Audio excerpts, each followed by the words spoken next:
Então, a primeira coisa, gente, sempre, sempre, sempre, equação. Cadê você? Tá aqui. É o C2H4, 1 mol, beleza?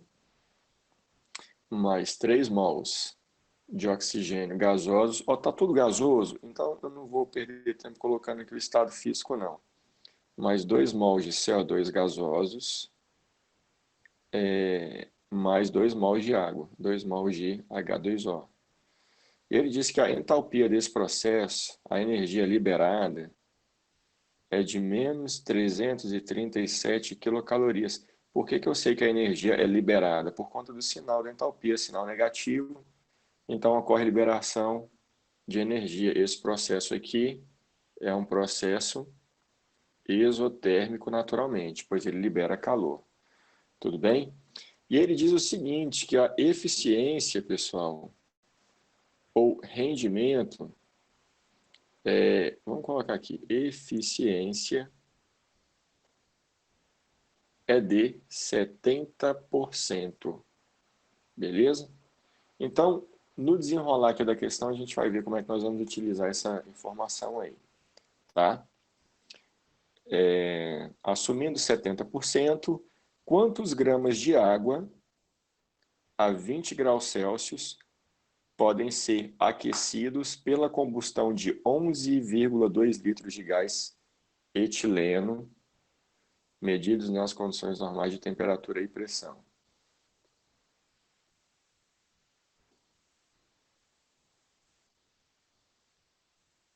Aí saiu do foco, voltou para o foco aqui.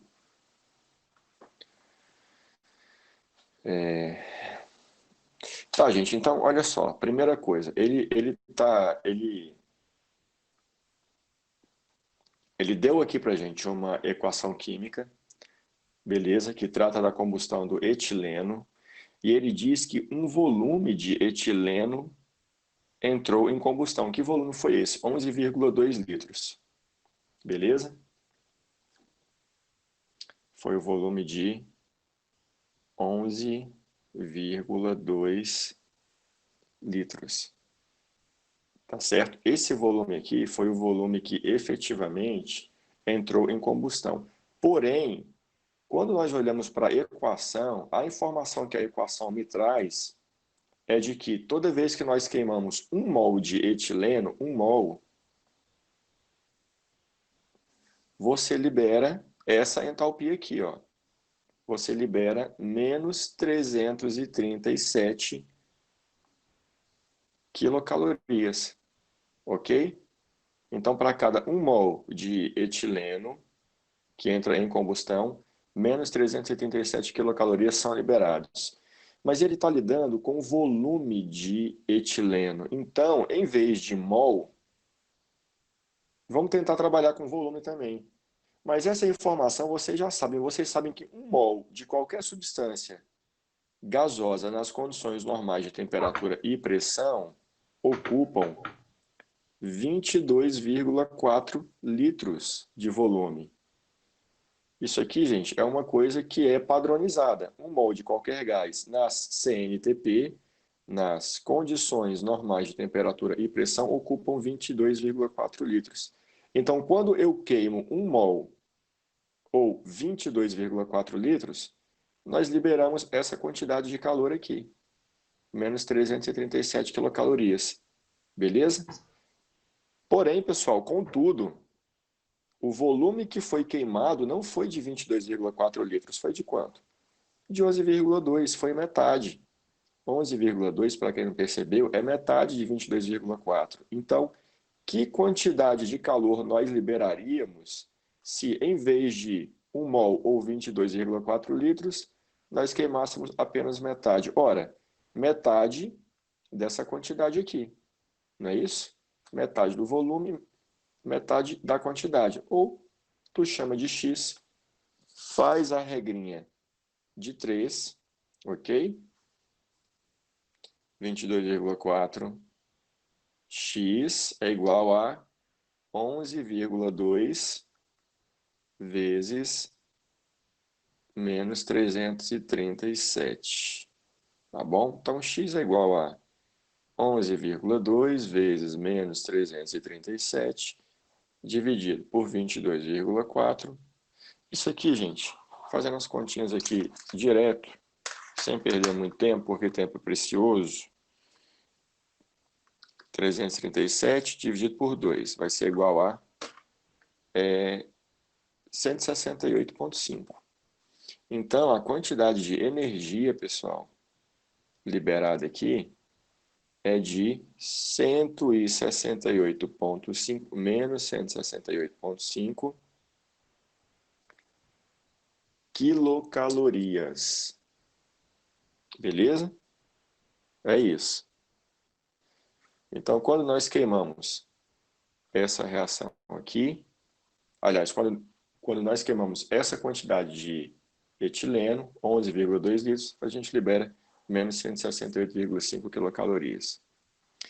Agora, vamos tentar responder aquilo que efetivamente é perguntado. Assumindo 70% de eficiência, quantos gramas de água a 20 graus Celsius podem ser aquecidos até 90 graus Celsius pela combustão de 11,2 litros de gás etileno?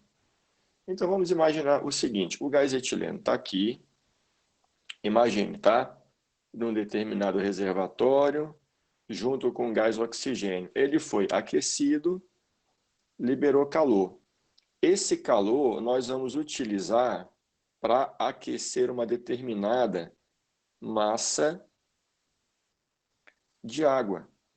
Mas ele diz que a eficiência do processo é de apenas 70%. Então vamos lá.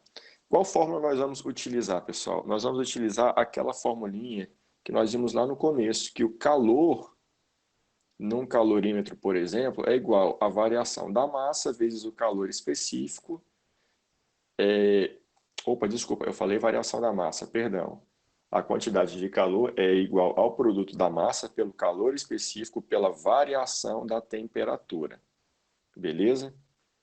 Então, a quantidade de calor é igual à massa de água que ele quer saber, vezes o calor específico da água que é dado no problema. O calor específico da água é 1 caloria por grama grau Celsius. E a variação da temperatura, ΔT aqui em cima, é a temperatura final menos a temperatura inicial da água. A quantidade de calor, gente, nós já calculamos. É menos 68,5 quilocalorias. Tudo bem, pessoal? Menos 168,5 quilocalorias. Agora, cuidado, que tem um quilo aqui. Quilo você sabe que é uma abreviação. Então, menos 168,5 quilocalorias são iguais a, tira o quilo daqui, vamos deixar tudo na forma de caloria. Para tirar o quilo, você multiplica por 1.000, não é isso? Lembra, 1 quilograma, 1.000 gramas. 168 quilocalorias, 168 mil quilocalorias. Menos 168.500 calorias, tá? Multiplicar por 1.000, pega a vírgula, passa 3 casinhas para frente e completa com 0. Então, essa é a quantidade de calor. Só que tem um porém, pessoal. Ele falou que, na verdade, a eficiência do processo é de 70%. Então, dessa quantidade de calor aqui, que está sendo fornecida para aquecer a água, apenas 70% disso aqui vai ser efetivamente aproveitado. Ou seja, 70% é 70 por 100.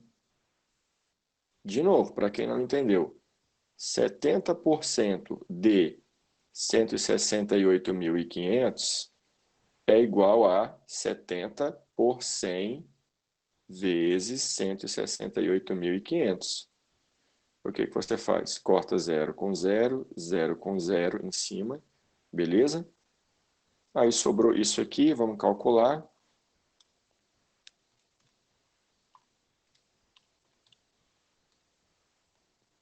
Ó, deu 117.950. 117.950 950 calorias efetivamente vão ser utilizadas. Tá bom? Então, vamos lá.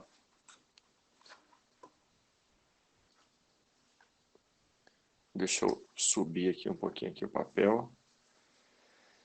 Então, ó, de novo, formulinha. Quantidade de calor, massa de água, vezes calor específico, vezes variação da temperatura. Qual é o calor que vai ser empregado nesse aquecimento? 70% de tudo que foi liberado, que dá 117.950 mil calorias. 117.950 calorias é igual a massa de água, que a gente vai calcular, vezes calor específico. 1 caloria por grau Celsius, vezes a variação da temperatura. A variação da temperatura, ele vai elevar a água de 20 para 90 graus Celsius. É isso mesmo? É isso mesmo. Então, 20 é a temperatura inicial, 90 seria a final. Então, fica 90 menos 20. Final menos inicial. Aqui, ó, você lembra, né? Ah, e aí o foco vai embora de novo, que beleza. Agora foco, volta, foco, volta, foco, isso, mais um pouco, isso, voltou. Então tá aqui, ó, temperatura final menos temperatura inicial. 90 menos 20. Tá bom? Agora vamos fazer as continhas aqui. Não tem mistério nenhum. 117.950 calorias é igual a massa vezes 1 caloria por grau Celsius. A variação de temperatura aqui foi de 90 menos 20, 70 graus Celsius. Tudo bem? Então, ó, simplificando aqui, corta Celsius com Celsius, beleza? Caloria com caloria, do outro lado, o grama vai passar para lá, multiplicando, e o 70 passa para lá, dividindo. Tá joia? Então, olha só, primeira coisa. Vamos dar uma limpada aqui, né? 117.950 é igual a massa vezes 1 sobre grama vezes 70. Pronto, agora ficou mais fácil a gente ver, né? Você quer achar a massa de água. Deixa o M sozinho. 1 vezes 70 dá o próprio 70. 70 não está multiplicando massa, ele passa para lá dividindo. Então, 117.950 sobre 70, grama está dividindo, massa passa para lá multiplicando. Então, o grama vem aqui para cima. É igual a o que ficou desse lado aqui? A massa. Então, corta um zero com zero. O resultado dessa continha aí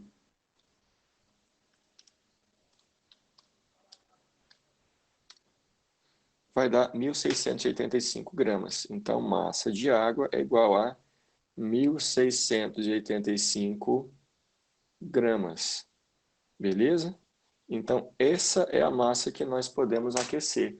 A novidade aqui, gente, foi tão somente a utilização daquela forma.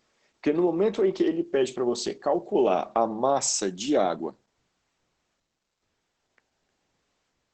que poderia ser aquecida em função de uma quantidade de calor liberado, e ele dá para você o calor específico da água e a variação da temperatura, ele está indiretamente falando qual fórmula que ele quer que você use, beleza?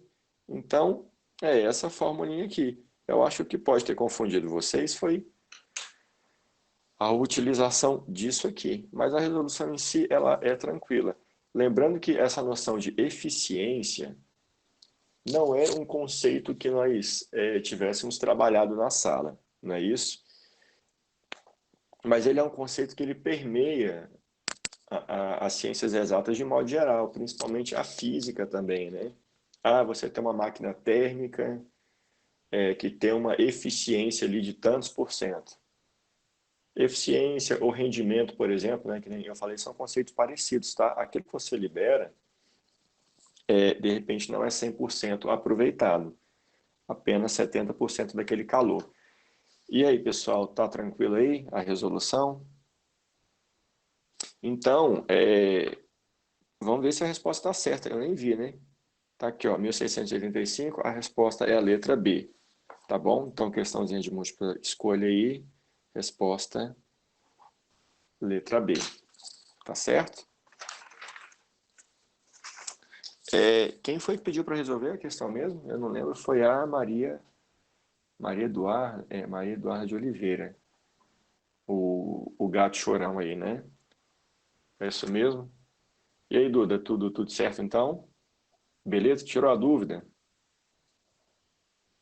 KKKKK eu entendo como sim, como positivo. Isso, beleza então. Então vamos que vamos, né? Beleza, tudo ok. Pessoal, agora a gente vai fazer o seguinte. O nosso próximo conteúdo é química orgânica. E sempre que a gente começa trabalhando com química orgânica, é necessário, é fundamental a gente fazer uma breve revisãozinha sobre ligação química, tá bom? Ligação química porque todos os compostos orgânicos envolvem ligação covalente. Pode ser que surja também ligação iônica nos compostos orgânicos, como é o caso, muito corriqueiro lá dos saponáceos, né? Em que você tem uma cadeia grande, uma cadeia apolar, e aí lá na pontinha você tem uma cabecinha polar em função da ligação iônica. Então, assim, não, química orgânica, sim, pelo amor de Deus, gente, vocês vão ver que é bem tranquilo, que é bem facinho, tá? É um conteúdo da química que é trivial até demais, mas a gente precisa fazer uma revisão de ligação química com vocês, e eu também preciso introduzir alguns conceitos da mecânica quântica para vocês, que são aqueles conceitos de orbitais e de hibridação de orbitais, né? Porque, por exemplo, o carbono, quando forma ligações, dependendo da quantidade de ligações que ele faz, ele pode estar hibridizado em sp3, em sp2, em sp. As ligações que podem rolar podem ser ligações sigma, podem ser ligações pi, beleza? Então, esses conceitos aí eu vou precisar revisar ou introduzir aqui para vocês, dependendo da situação. Pergunta: algum de vocês aqui já estudou ligação química utilizando esses conceitos de orbitais, orbitais atômicos, orbitais moleculares, hibridação? Tentem responder para mim aí, por favor.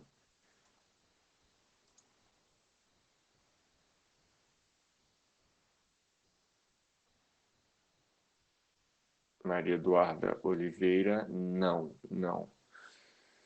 Tem alguém que está estudando sozinho aí, gente, que está tentando se virar sozinho nessa pandemia aí? Gabriel, nope. Vocês que estão estudando aí, alguém que está se preparando para paz, Enem. Maria Eduarda, eu. Pedro Henrique, não. Desde Monteiro, passa uma hora dessas, professor. Então, gente, esse conceito é novo para vocês? Ninguém viu isso não, né?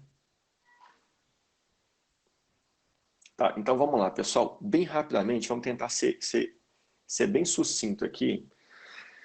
Aquela história de ligação química, você já sabe por que as ligações químicas rolam. Pelo menos eu imagino que saibam. Eita, esqueci de parar a apresentação. Gente, eu não tinha parado a apresentação. Vocês acompanharam a resolução pelo papel? Sim, né? Pelo amor de Deus, digam que sim. Sim, eu sempre esqueço, tá? Mas é porque eu acho que você pode selecionar aí a tela, né? Tá, então vamos lá, gente. Ligação química, por que as ligações químicas ocorrem? Via de regra. As ligações químicas ocorrem porque tudo na natureza caminha para uma diminuição de energia. Tudo, tudo, tudo, tudo, absolutamente tudo. É a razão pela qual uma cachoeira, ela desce, a água escorre de cima para baixo. Você nunca vai ver a água subir a cachoeira. Se você viu, é mentira ou então você estava loucão. Isso não existe, tá? A água sempre desce. Alguém sabe me dizer por quê? Porque há uma diferença de energia potencial gravitacional. A água aqui embaixo, ela tem menos energia potencial do que lá em cima. Então a água naturalmente ela desce. Eu já falei bastante sobre isso nos nossos primeiros encontros lá, quando eu introduzi a termodinâmica para vocês. E vejam que esse conceito, gente, ele volta o tempo todo aqui para nos assombrar, não é isso? Tudo na natureza caminha para uma diminuição de energia, beleza? Se a gente ergue uma bola acima do nível do solo e solta essa bola, a bola não vai para cima, porque para poder subir, ela teria que acumular energia potencial gravitacional sozinha, e ela não faz isso. Então, isso não existe. Ela cai, porque lá embaixo, a energia potencial gravitacional ela é mínima. Beleza?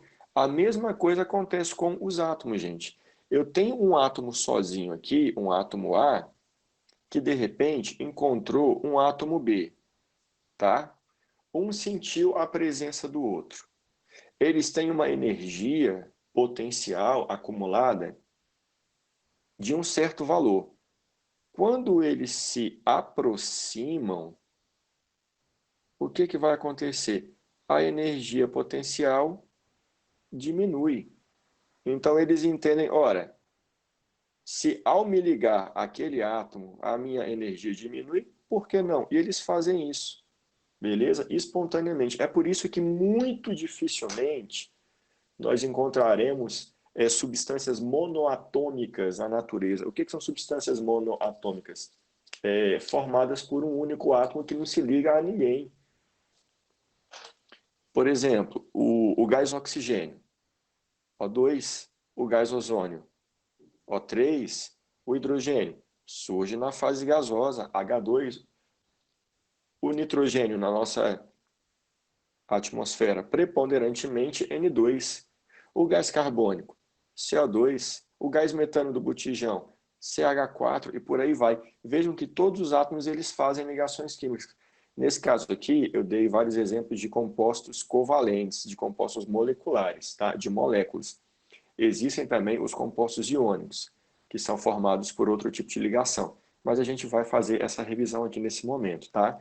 Mas via de regra, gente, os átomos se ligam, se aproximam, porque ao se ligarem há uma diminuição da energia que eles carregam consigo.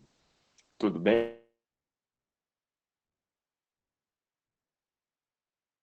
Se aproximam de outro. Por que essas interações acontecem?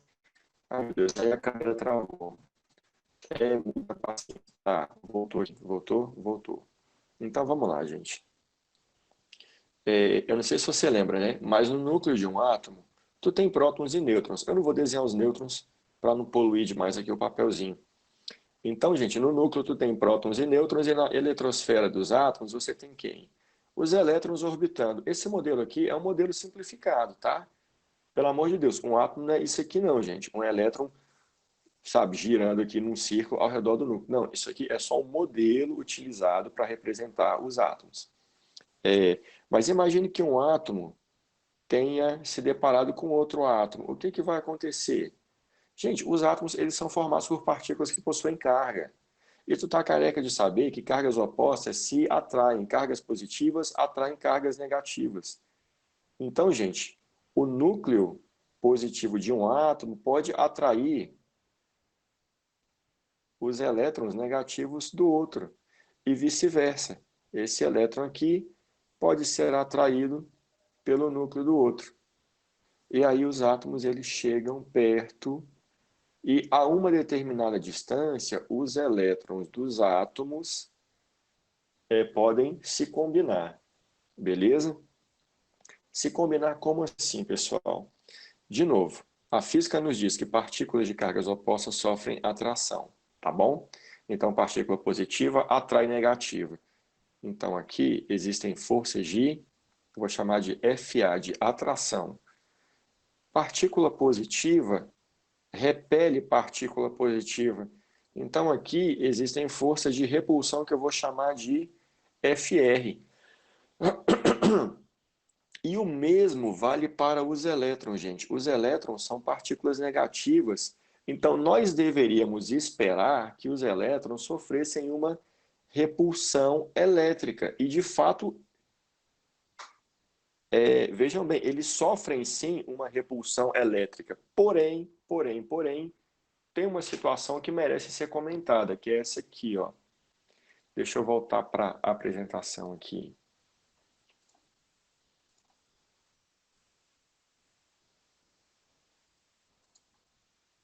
Está apresentando, não está? Aqui, ó. Queria mostrar esse desenho para vocês. Gente, o que que nós temos aqui? Aqui nós temos a representação de dois elétrons, tudo bem? Eu vou até dar um zoom aqui, deixar um pouquinho maior para ficar mais fácil de visualizar. Pronto, agora está bem grandão, ficou bom. Olha essa bola azul da esquerda aqui. Isso aqui, gente, é a representação de um elétron. Elétron tem um sinal de menos na frente do E. Isso aqui significa que ele tem uma carga negativa, tá? A mesma coisa vale para o elétron da direita. Mas o que está acontecendo aqui? O que são todas essas linhas vermelhas, essa seta azul para cima? Olha para esse elétron da esquerda, para essa bola azul. Imagine que esse elétron tenha um movimento de rotação, que ele gire ao redor do seu próprio eixo, tá? No meio dele aqui existe um eixo imaginário, em torno do qual ele gira, tá bom? E o sentido de rotação dele é o sentido dessa setinha amarela, que é uma setinha curva. É como se o elétron estivesse girando no sentido anti-horário. Beleza? Isso aí está claro para todo mundo? Eu acredito que sim. A física, mais precisamente o eletromagnetismo, me diz o seguinte, que toda vez que uma partícula que tem carga, gira num sentido ou no outro, se movimentando, ela gera ao redor de si um campo magnético. E essas linhas vermelhas aqui são a representação dessas linhas de campo magnético. O que acontece, gente? O campo magnético, ele geralmente se manifesta em dois polos. Ele surge em um polo e caminha na direção do outro, beleza? No caso do campo gerado por esse elétron aqui, as linhas de campo, elas surgem no polo magnético norte, que é esse aqui de baixo. Apenas uma pequena observação, não confunda polo magnético com polo, por exemplo, geográfico, né? Na Terra, a gente sabe que o Polo Sul fica lá embaixo e o Polo Norte fica lá em cima. É o contrário, beleza? Vocês vão estudar isso, gente, em física com muita tranquilidade lá no bloco 2, tá? Mas a gente precisa desse conceito aqui. Então vamos lá, vamos recobrar. O elétron é uma partícula que tem carga negativa. Quando partículas que têm carga se movimentam, elas criam ao redor de si um campo magnético. Então, no caso do elétron da esquerda, o campo magnético ele sai de baixo. Olha só o sentido da linha, tá vendo? As linhas vermelhas, que tem uma setinha apontando para cima aqui, ó, duas setinhas. Então ele se forma no polo de baixo, que é o polo magnético norte, sobe e entra lá no polo magnético sul, que está lá em cima. Beleza? Mas o que rola? Se um elétron, por exemplo, o da direita, girar no sentido contrário, ele está girando agora no sentido horário. Olha só a setinha amarela. O polo magnético ele é invertido. Aí, gente, ele se forma em cima e as linhas de campo magnético vão caminhando lá para baixo. Tá vendo? Ó? Se forma em cima, direção da setinha aqui, ó, apontando para baixo, das setinhas vermelhas. Ele caminha lá para baixo, tá bom? E entra lá no polo de baixo da partícula. Então, gente, o que diferencia isso aqui, um elétron do outro, é o sentido de rotação. Um girando no sentido anti-horário e o da direita girando no sentido horário. As linhas de campo, elas são invertidas. Aí você pergunta, tá, professor, e o que isso tem a ver?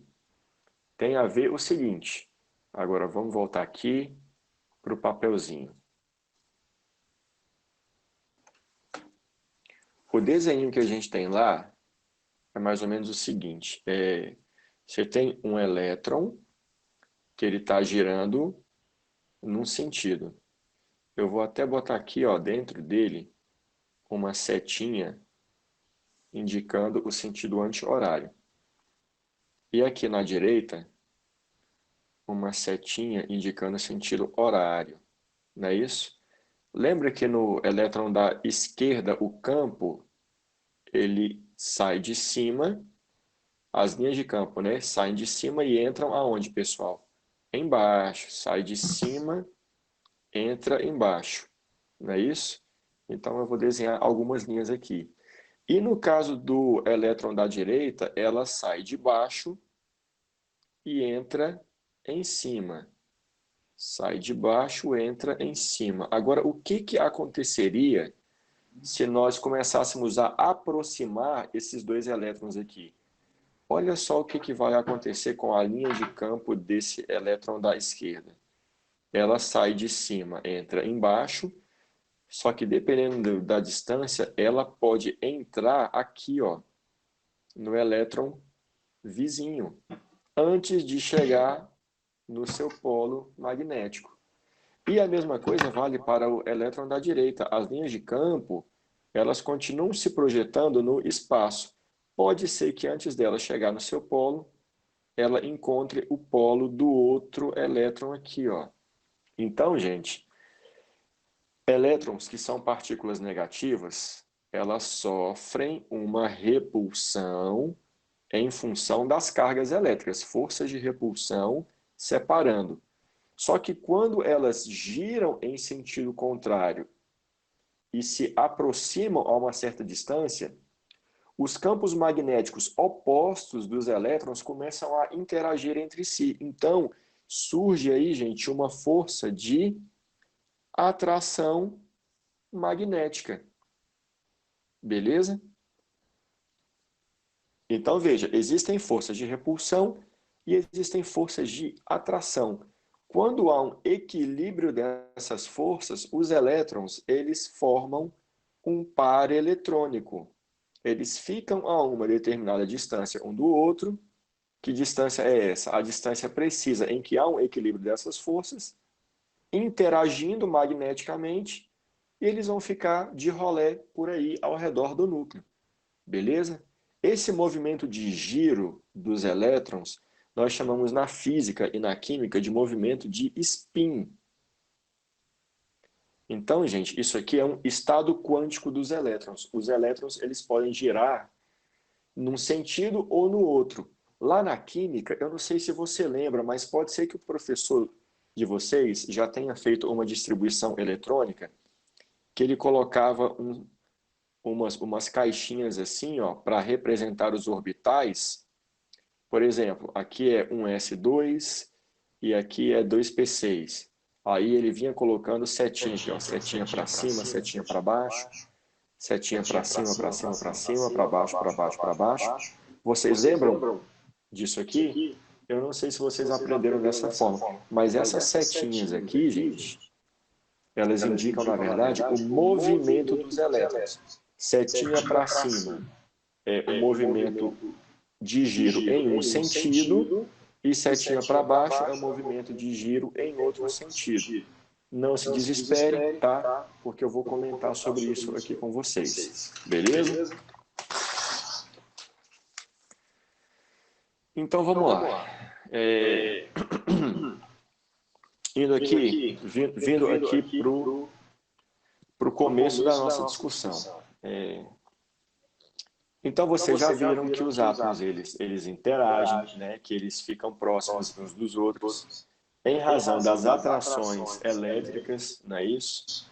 Então, de novo, núcleo de um átomo, elétron negativo, aqui eu fiz K, tá aqui, ó, elétron negativo, encontrou o núcleo de um átomo, elétron negativo do outro átomo. Então, tá aqui os dois átomos diferentes. O que rola, gente? Atração entre prótons do núcleo e elétrons do outro, da mesma forma em que tem uma repulsão aqui, ó, entre núcleos, tem uma repulsão entre elétrons, mas ao mesmo tempo existe uma atração entre os elétrons, em função daquele lance lá do giro ou do spin que nós explicamos. Então, gente, os átomos, eles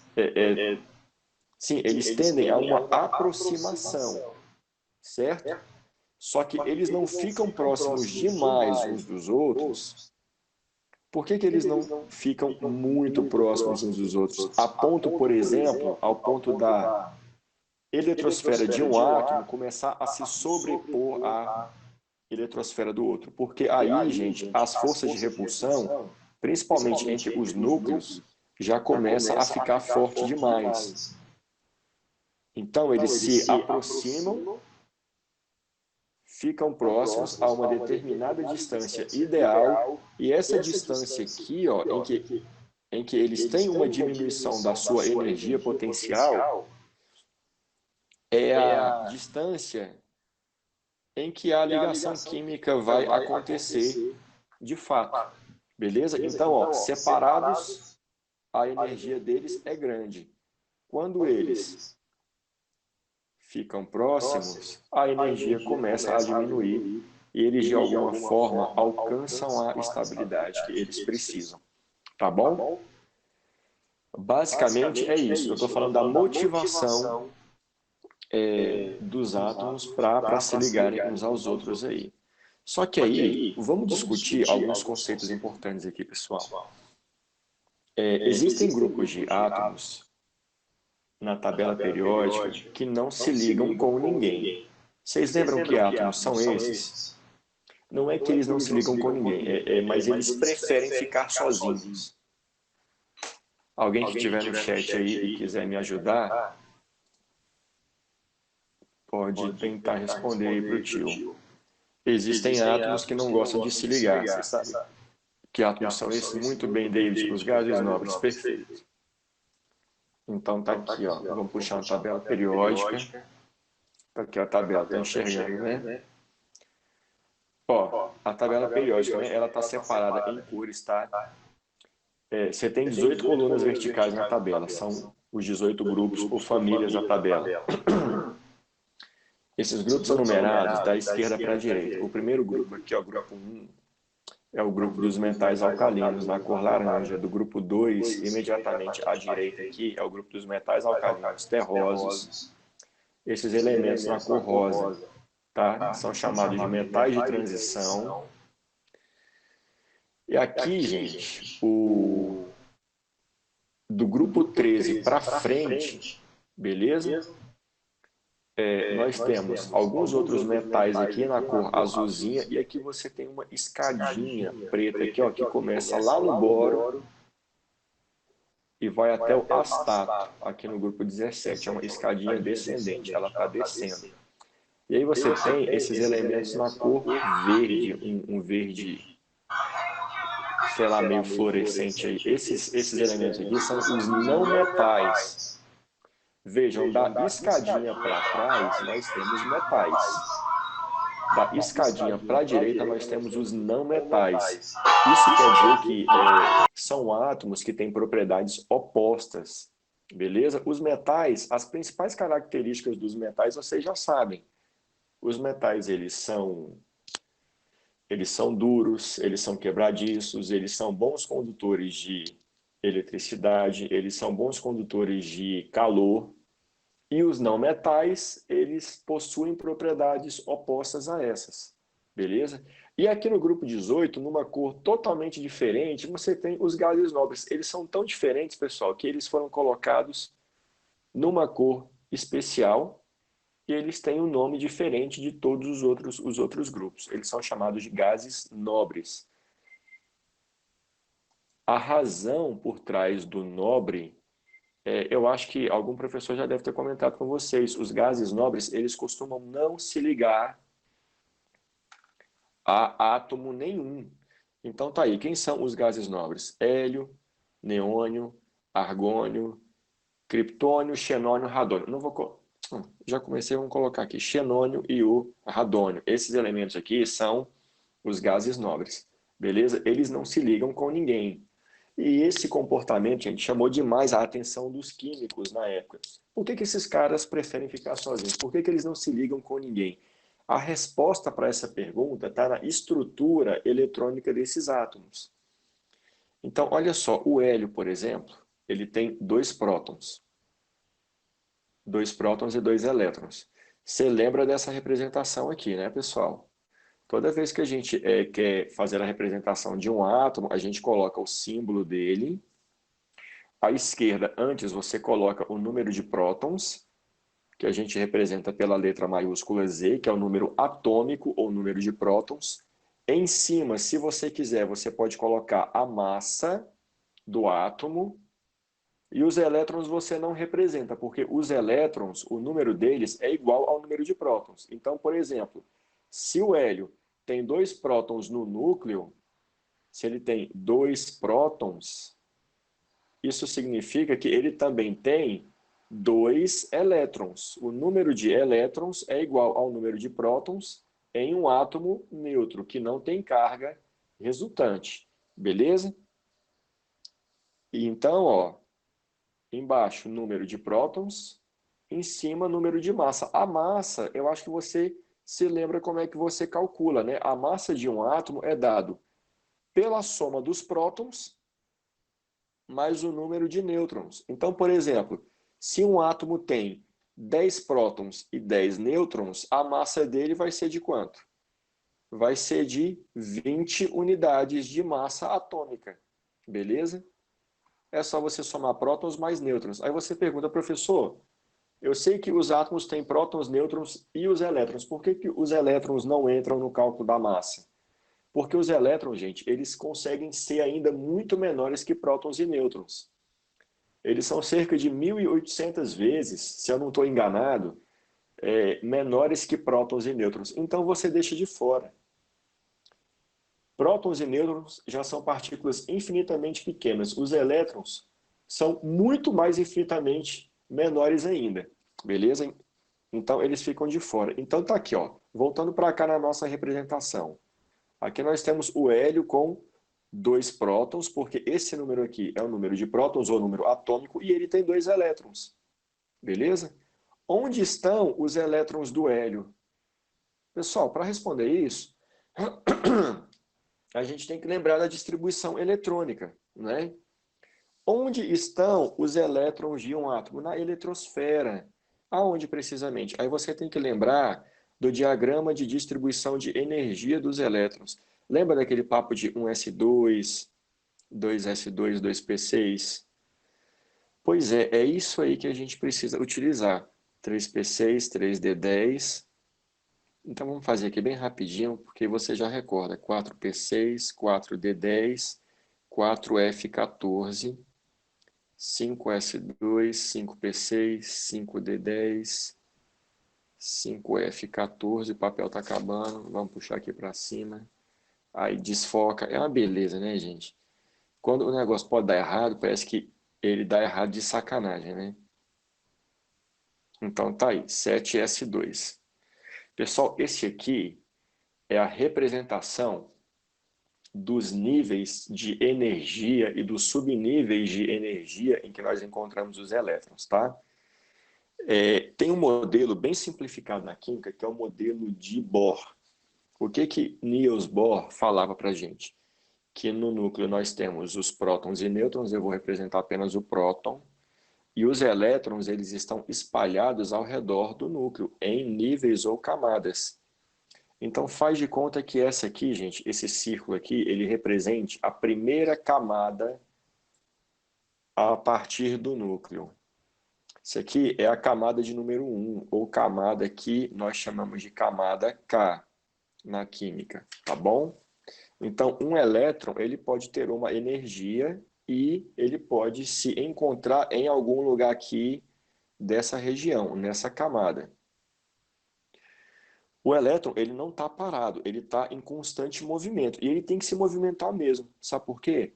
Porque ele é negativo e o núcleo é positivo. Se ele não se movimentasse, ele seria atraído pelo núcleo e ia colar nele.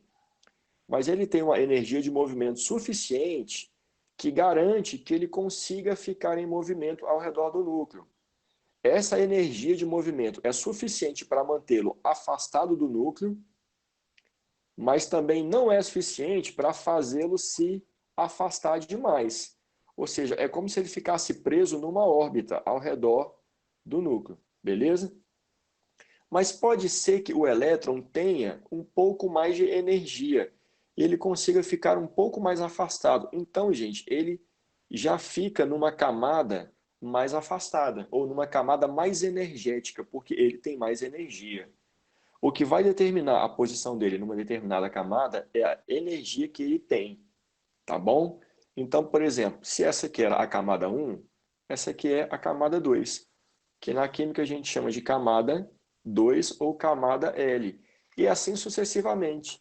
E o Niels Bohr fez algumas continhas lá, gente, e ele propôs uma teoria em que existiam até 7 camadas ao redor do núcleo. Então você tem a camada K, L, M, N, O, P, Q, ou 7 camadas a partir do núcleo. 7 níveis de energia em que nós encontraríamos os elétrons, tudo bem?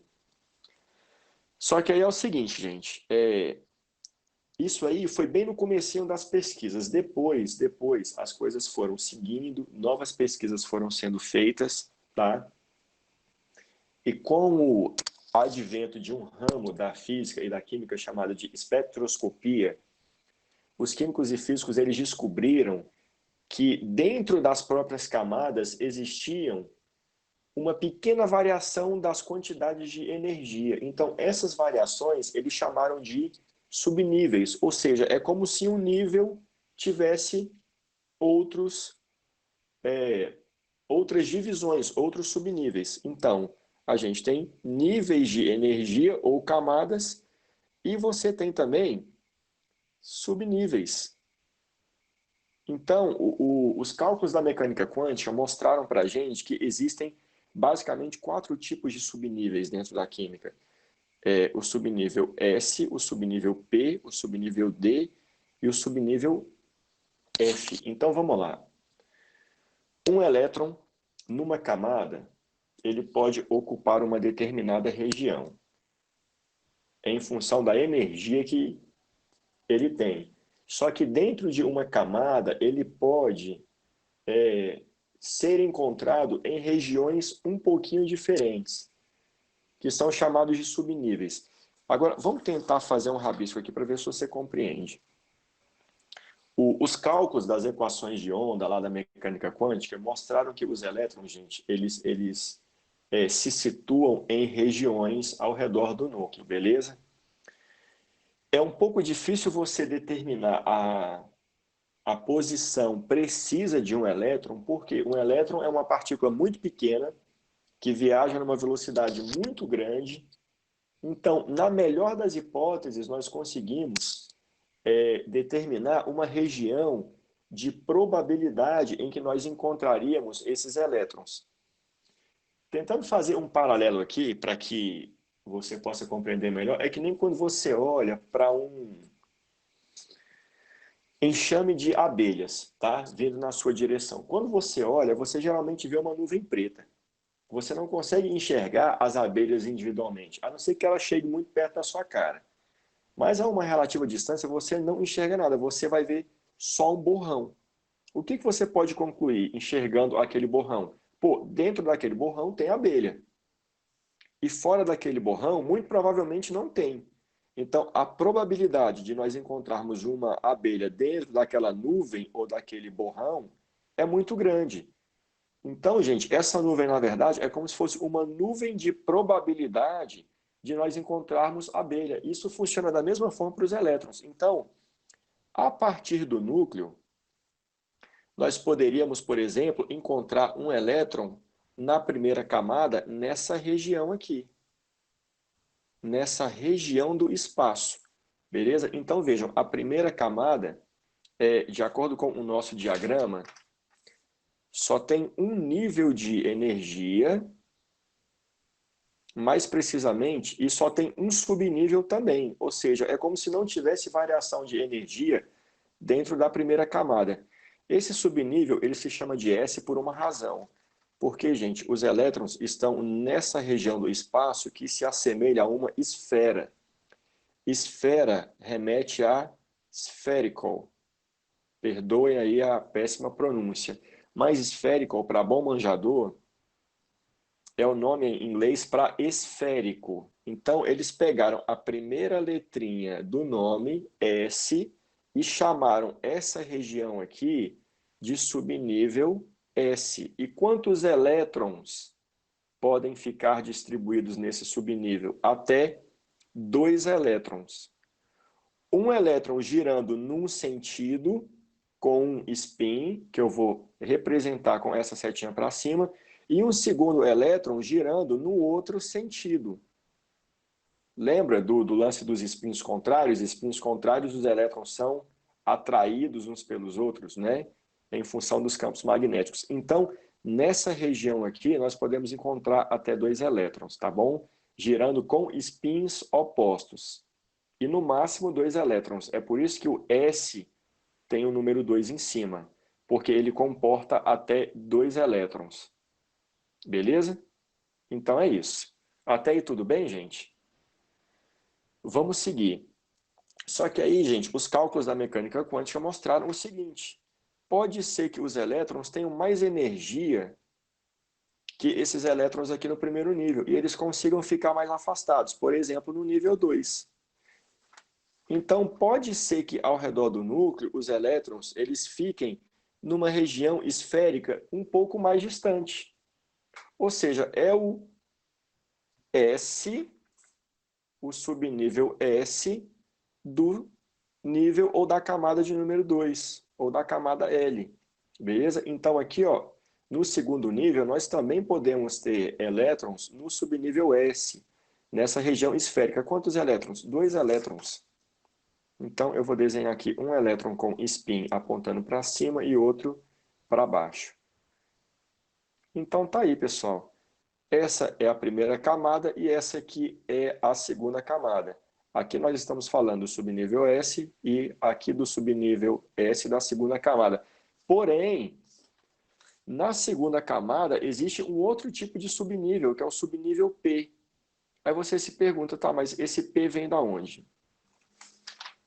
Novamente, a resolução das funções de onda da mecânica quântica mostraram para a gente que os elétrons na segunda camada eles podem ficar nessa região que se parece com uma esfera, tá? Eles podem se movimentar dentro dessa região, ou, gente, eles também podem se movimentar numa região que é um pouquinho diferente, que parece com isso aqui, ó.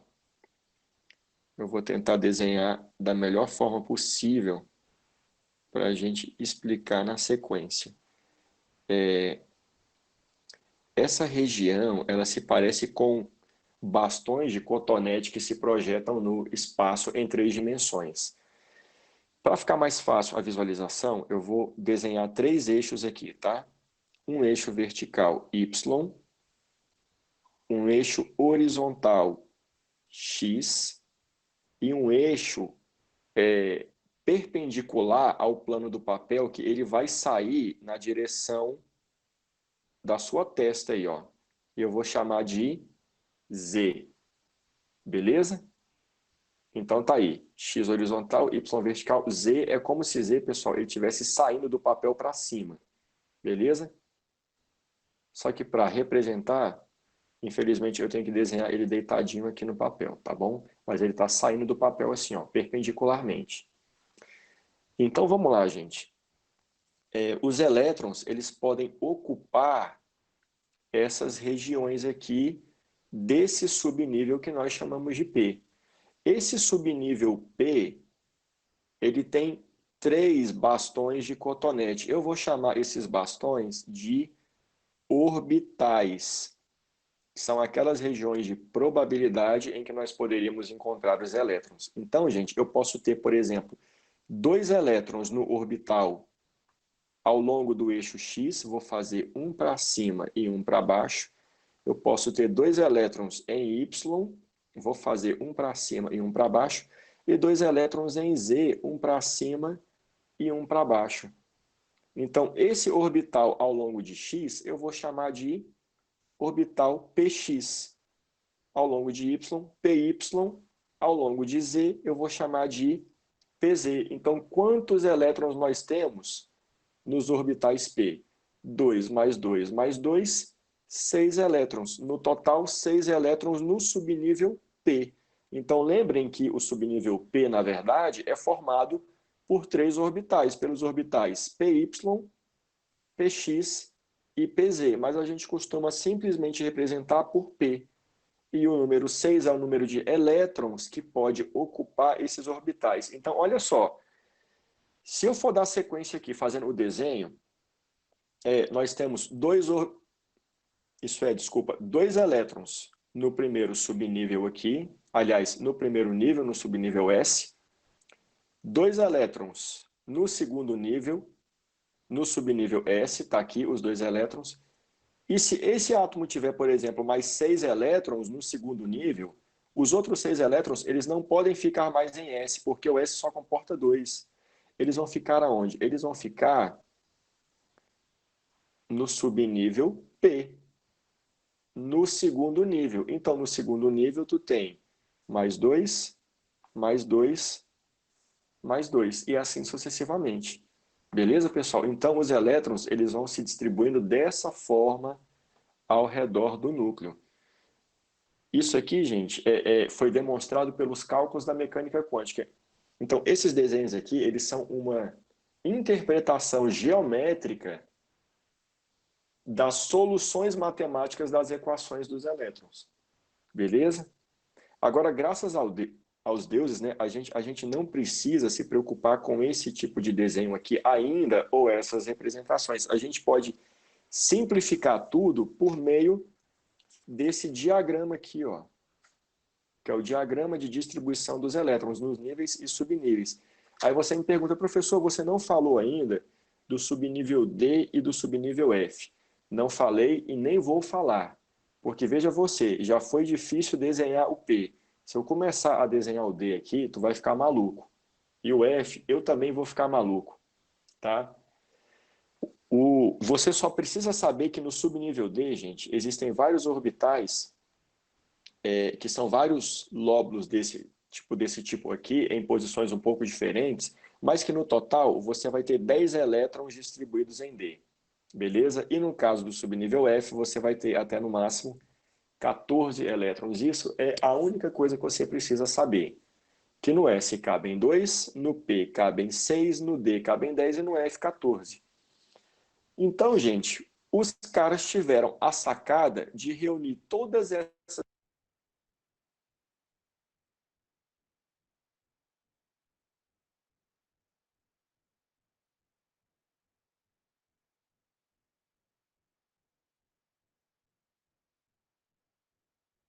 no bicho, claro, ligando agora, meu pai do céu. Deixa eu botar no modo avião aqui, que eu já devia ter colocado. Oh, meu Deus, vamos voltar para a aula aqui. Pronto, tá aí. Voltamos aqui pro diagrama de energia. Gente, tá faltando uma coisinha nesse diagrama, né? Os manjadores já devem ter manjado aí. O que está faltando nesse diagrama? As setinhas, pessoal. Vocês lembram que tem um monte de setinha entrando e saindo? Então, ó, setinha entra, setinha sai, setinha entra, setinha sai, entra, sai, nesse sentido aqui, ó, na diagonal, tá? De cima para baixo, beleza? Que diabos esses risquinhos significam? Isso aqui, gente, é a ordem crescente de energia dos elétrons. Lembra que os elétrons são atraídos pelo núcleo? Então, toda vez que os elétrons se distribuem na eletrosfera, nessa região ao redor do núcleo, eles sempre começam ocupando os níveis de menor energia. Então, se um átomo tem 2 elétrons apenas, nós vamos esperar que esses elétrons estejam lá na primeira camada, no subnível S, bem pertinho do núcleo. À medida que os elétrons vão ganhando energia, eles vão ocupando as camadas, ou seja, os níveis e subníveis mais afastados. Beleza? Então aqui, ó, os dois primeiros elétrons, lá no subnível S da primeira camada. Os outros dois no subnível S da segunda. Os outros 6 no subnível P da segunda. E assim sucessivamente. Se tiver, por exemplo, um subnível S da terceira, ele vai estar mais afastado. E os elétrons de S mais afastados também. Se tiver um subnível P na terceira camada, ele vai ser mais projetado no espaço, mais espalhado. e você vai ter mais 2, mais 4, mais 6 elétrons, e aí o negócio vai crescendo, beleza? Então, gente, essa distribuição eletrônica aqui, esse diagrama, ele serve para nos ajudar a entender de que maneira os elétrons se distribuem ao redor do núcleo. Agora, o que nós temos que fazer? A gente tem que fazer essas distribuições por orbitais, ou seja, geralmente você fazia o quê? Você ia lá que nem um maluco, né? Que nem um robozinho e colocava lá, um S2, 2P6, desculpa, 2S2, 2P6, 3S2, 3P6 e assim sucessivamente. Não, nós vamos fazer a distribuição por orbitais, beleza? Porque lá na frente, na química orgânica, nós vamos precisar misturar esses orbitais para que você entenda o comportamento do carbono e das moléculas, tá bom? Então, a hora já está chegando aqui no limite, né? Eu sei que pode ter parecido, gente, um pouco confuso toda essa discussão, mas a gente precisa dar uma relembrada nesses conceitos e a gente precisa ir aprofundando devagarzinho. A gente tem tempo, tá? Calma, até o dia 13. As aulas elas vão ser retomadas oficialmente no dia 13, as aulas virtuais. Então a gente tem mais 2 semanas para discutir isso aqui, as ligações químicas e os orbitais. Deixa eu só fazer uma coisinha aqui para eu não perder o meu controle. Cadê? Tá aqui, sequência didática. Então vamos lá, que dia é hoje? Hoje foi quarta,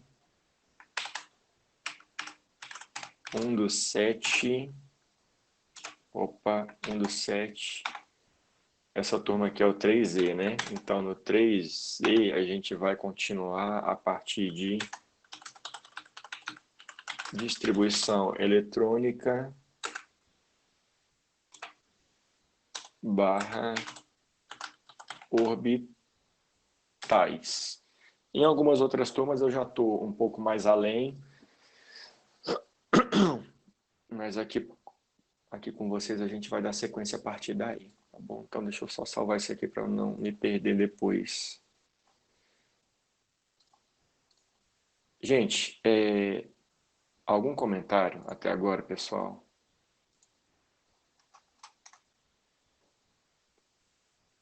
Pelo amor de Deus, ativem o microfone, interajam com o tio. Deixa eu fazer de conta que vocês Bom estão dia, participando aí. professor. E aí, galerinha, vocês estão acompanhando aí, gente? Vocês estão acompanhando ou vocês acham que eu estou viajando demais? Eu tô acompanhando. Deu Também para tô. seguir? Deu para seguir aí? Deu. De boa.